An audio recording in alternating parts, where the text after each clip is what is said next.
variety of sources, whether it's from books, comics, novels, or plays. And sometimes, with film adaptations, the book can either be better or worse. However, in today's case, it's where the book was better. Before we begin, please like, share, and subscribe to our channel.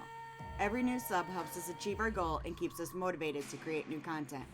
With that being said, I'm your host, Jamie, and here are 10 films where the book was better. Number 1. Harry Potter and the Goblet of Fire. In 1997, J.K. Rowling published Harry Potter and the Sorcerer's Stone, with 6 more novels being released shortly after. In 2000, Harry Potter and the Goblet of Fire was published, with the film following suit 5 years later. This franchise is a goldmine for some. However, the books tend to really outshine the films. In the movie, we are often led to answers fairly quickly, leaving no room for guessing as to what's coming next for our hero. We knew that he'd be facing dragons, going to the Black Lake, and the final labyrinth. There wasn't as much mystery in this film as there should have been. Now in the book, there's a better character development even, with knowing more about Fleur and Victor. Also, the book lets us see Bill Weasley and Fleur meet, which was nowhere in the film. There was so much attention to Ron's anger towards Harry for entering the tournament, but in the book it explains it further, almost putting it to the wayside in the film. Plus, there's going to be so much in this world that wouldn't translate to the big screen too well. One could argue that all the books are better, and they really wouldn't be wrong, but for this particular story, so much was missing that really would have helped enhance the story. But let me know what you think after you check this out on Peacock, Max, Hulu, Roku, Prime, Google Play, Apple TV, and Fandango. Number 2, The Stand. Stephen King is a legend when it comes to his stories, with so much detail, world building, character development, and plot. There is no question as to what you're reading when it comes to his works. And a lot of times, it does not translate well to any screen. Now this entry is a little different because I am comparing it to 2 different miniseries instead of an actual film. In 1994, the show typically did well following the plot and characters for the most part, how they're portrayed in the original source. However, in the 2020 series, everything went to hell.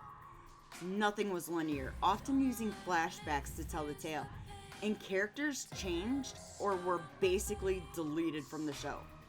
There's details that are left out that are important, like what the military is really doing, psychic powers, relationships between certain characters.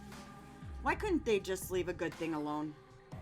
Now there's actual talks of a big screen adaptation coming up. No release dates yet, but talks are there. I just hope they stick to the source material and give King something to gloat about. In the meantime, you can check out the miniseries on Paramount Plus, Roku, Prime, Apple TV, and Fandango. Number 3, The Da Vinci Code. I am a fan of The Da Vinci Code by Dan Brown that was published in 2003 following Robert Langdon, a symbologist who is a suspect for a murder. But things take him down a twisted path to find answers further than the police will ever think to ask. So, the entire book is this thrilling adventure as you, the reader, have to wonder what's going to happen next. Where are they going to go? How is this all working together? And most importantly, just how far of a reach does the Catholic Church have? The book explores ideas that things are covered up, such as Jesus and Mary Magdalene having a child together. Is the bloodline still out in the world today, to this day? Sure, we're never gonna know it, and if it was, it'd be so diluted it wouldn't matter anymore. However, in the book, Sophie is working to help Robert out as he solves in the questions the murder victim presented, all the while leading down a path so that, Sophie is a descendant of Jesus. Who did not see that coming? The pace of the film was often rushed and answers were presented a little too quickly. There's also times where I just sat there going, really? The chemistry between the characters was almost forced, and I just didn't care for it. Everything felt off. Even the ending was just bland, which felt anticlimactic. What are your thoughts? If you haven't seen the film, you can on AMC Plus, Philo, Sling, Roku, Prime, Google Play, Apple TV, and Fandango. Number 4, The Time Traveler's Wife. This is such a sweet movie when you're looking at it at face value, but there's still a lot missing, and the timeline just seems to be a bit more jumbled than it should have been.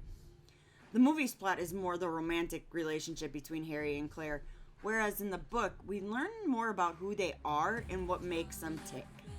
The book also uses time travel to really look at the challenges people face in relationships, such as wanting things at different times or one growing more than the other. It really didn't focus on the actual ability to travel through time, popping up at random moments. But Henry was able to go back and look at those life-changing events and take another look at them. It's sweet that he wanted to take those second looks and try to figure out what really is happening.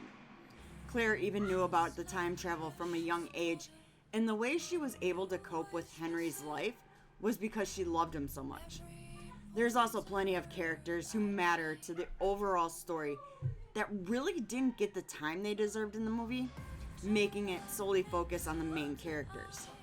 I feel so much was missing from this movie that could have made it more profound. But either way, it's still a cute story, and you can watch it on Google Play, Prime, Apple TV, and Fandango. Number 5, Eragon. The idea of dragon riders fascinates me wholeheartedly, and I love both the book and the film, but for different reasons. The movie was fast-paced, easy enough to understand, that didn't quite require a lot of thought. Plus the dragon, Saphira, was a gorgeous dragon.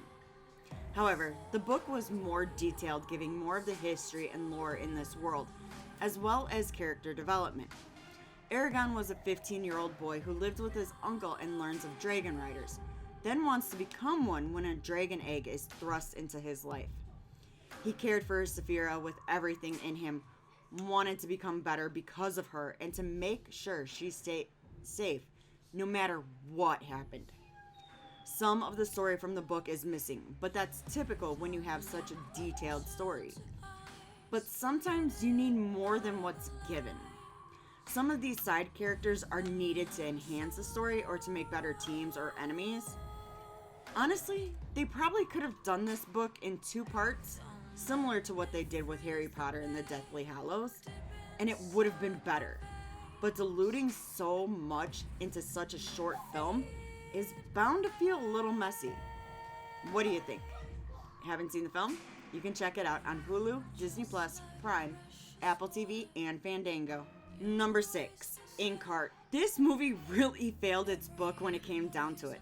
The book offers so many more details, such as world building and character development, that were often missed in the film. It's also a slower pace in the book so that the reader can really get a grasp into this world. Here's where one of the biggest problems lies: the main character. In the book, Mo is our protagonist, while Maggie is like that secondary character that adds a lot to it, but not as much as the main character. In the film, it's basically her story, where she is the one that's going on the adventure and coming to whatever conclusion she finds.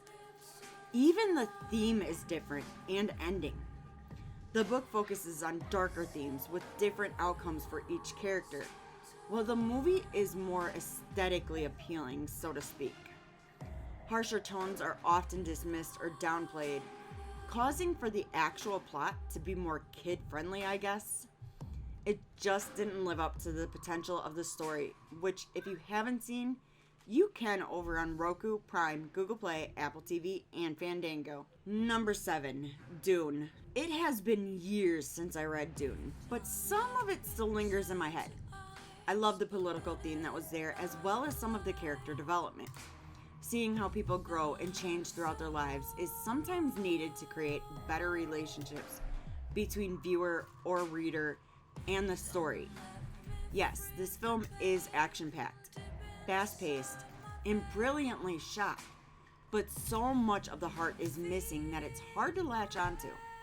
The timeline is so vastly different between the two as well, where the book is about 3 years from start to finish, whereas the movie, maybe a couple of months. Not much is going to change in that short amount of time. This would honestly be a good book to put on your TBR list if you haven't already, but due to the internal monologues that happen, especially on the politics there and the universe as a whole. Sure, the film does have some of these themes there, but it's so watered down that it just doesn't add anything of value. But what are your thoughts? Haven't seen it? Check it out on Max, Sling, Roku, Prime, Google Play, Apple TV, and Fandango. Number 8, The Scarlet Letter.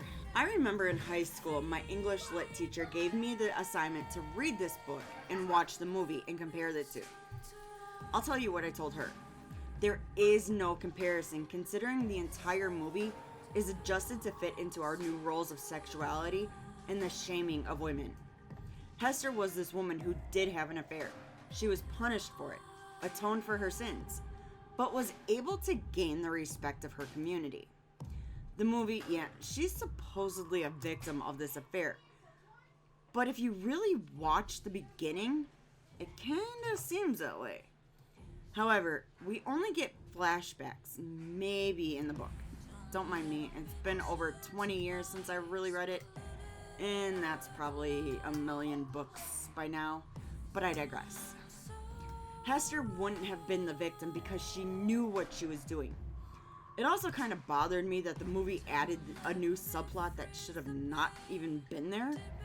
There was no reason to really add the conflict with the Native Americans, as it had nothing, absolutely nothing to do with the original story.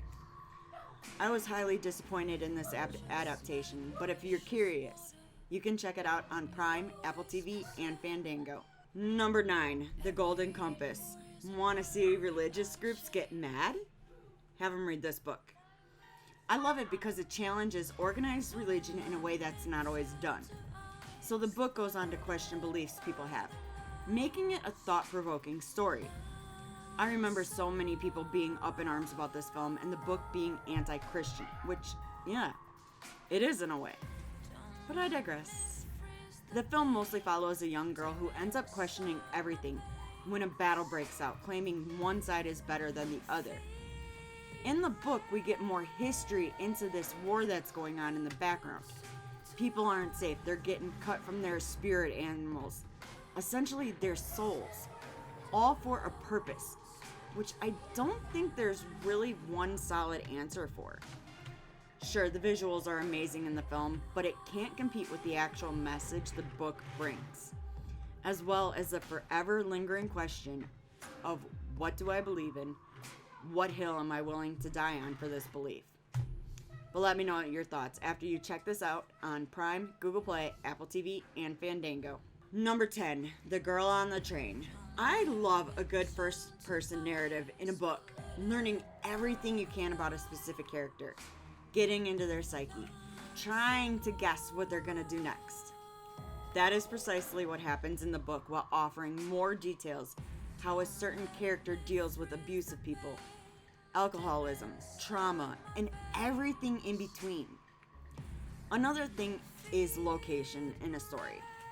Some things are different in other countries and don't always translate to another country very well. For example, this book takes place in London, so things from London aren't going to translate to New York City. The atmosphere, the language, the culture, it's different. So taking our story to an American city gets lost. Plus, this movie added characters who didn't really serve much of a purpose, and the entire plot was rushed. Plus, another character, he was abusive in the story. In the movie, he's this soft, tender kind of guy. So it took away from that relationship. Not every relationship is good, nor is it bad. But if a character is made that way, leave it alone. If you want, you can check this movie out on Hulu, Fubo, Sling, Roku, Paramount Plus, Prime, Google Play, Apple TV, and Fandango. Thanks for checking out the video. Did we leave any films off the list? Let us know in the comments. If you enjoyed the video, please like, share, comment, and subscribe to our channel. Don't forget to tap that bell icon to stay up to date with our latest releases. You can reach out to us on Twitter or X at Studios Fat, or chat with us on Discord, linked below. We're also now on Blue Sky. You can find us at studiosfat.bsky.social, which will also link below. If you're really enjoying our content and want to help support us, click that join button for exclusive content, rewards, and perks. Make sure to check out our very own merch store located at fatninja.shop. All proceeds go towards our next film project, so we'd greatly appreciate it. I've been your host, Jamie. Thanks again and take care.